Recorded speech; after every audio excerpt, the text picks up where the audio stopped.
एवढं बोलून काय नको. मी माझ्या पुढील कार्यक्रमात हात घालतो. जय हिंद जय भारत.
असताना प्रत्येक व्यक्ती प्रत्येक मनुष्य आपापल्या परी आपल्या आराध्याला भजत असते, पूजत असते. माय बाप हो, त्याच विचाराने मी माझ्या परी कोणत्यातरी भगवंताचं पूजन करतो.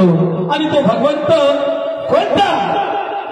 त्यांनी एवढं मोठं विश्व बनवलं, तुला आम्हाला बनवलं, न बनवलं जीव बनवलं, जंतू बनवले, त्याला मारतो, तारतो, घडवतो तो भगवंत.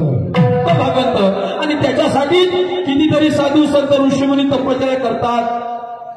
आणि असे काही त्याचे चरित्र दिसले, असे काही कृपा दिसली, अशी काही महिमा दिसली की त्या महिमाचा विचार करून कितीतरी पुराण ग्रंथ लिहिले त्या भगवंताविषयी की तू आहे कसा, दिसतोस कसा, तू राहतोस कसा, तू वागतोस कसा, हे सगळे विचार मायबापावर त्यांनी संतांनी लिहून ठेवलेले आहेत. आणि तेच विचार मी त्या भगवंताला विनवतो आहे. त्या पूजेसाठी निवडलेली स्वतंत्र तर्ज आहे. ऐका मायबाप हो.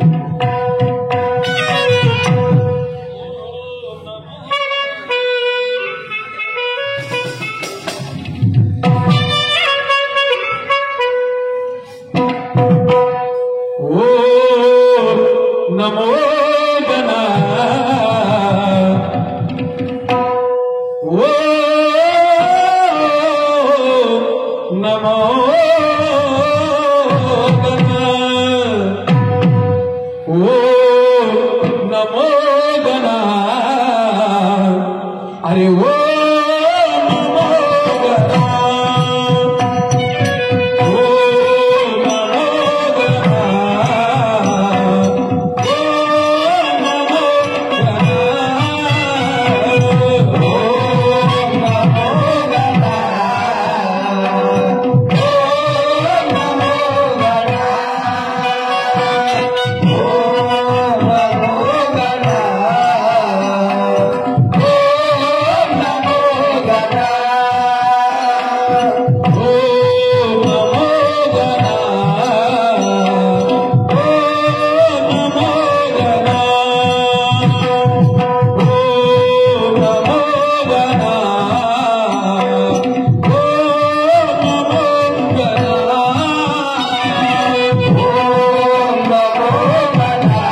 गदा हे गदा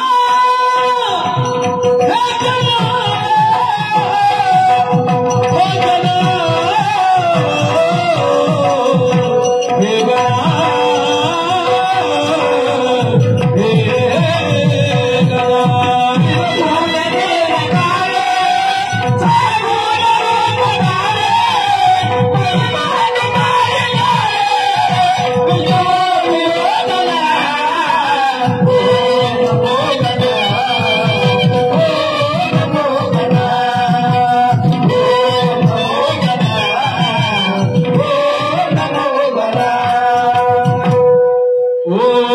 हे गदा अरे ओम नमो गणा निरगुण निराकारी सगुण रूपधारी महिमा तुम्हारी न्यारी अरे विश्व विमोचना ओ नमो गणा भाई बापू तो परमेश्वर निर्गुण निराकार आहे त्याला रंग नाही रूप नाही आकार नाही उकार नाही म्हणून आहे ना असं नाही अरे जसं दुधामध्ये अनेक प्रकारचे पदार्थ आहेत पण आपण हात टाकून काढू शकत नाही तसंच तो परमेश्वर हात लावून काढू शकत नाही जोपर्यंत आपल्याला दुधातून दही बनवायचं आहे ताक काढायचे आहे लोणी काढायचं आहे जोपर्यंत मंथन करणार नाही घुसळणी करणार नाही तोपर्यंत ते पदार्थ तयार होणार नाही तसंच माणूस भक्ती करणार नाही पूजा करणार नाही भगवंत आपल्याला दिसणार नाही आणि त्याची महिमा आपल्याला कोण येणार नाही म्हणून संतांनी म्हणलेलं आहे अरे भक्ती विना उद्धार नाही कुणाच्या भक्तीसाठी निर्धार पाहिजे मनाचा म्हणजे ज्याच्या मनामध्ये जर सर्व काही असेल तर त्याला सर्वच काही आहे आणि त्याच्या मनातच काही नसेल तर त्याला दिसून सरी सुद्धा तो आंधळा आहे असं संत सांगतात म्हणून काय म्हणतो ऐका महाभक्त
सब कोई तेरे वश में का असं म्हणतात.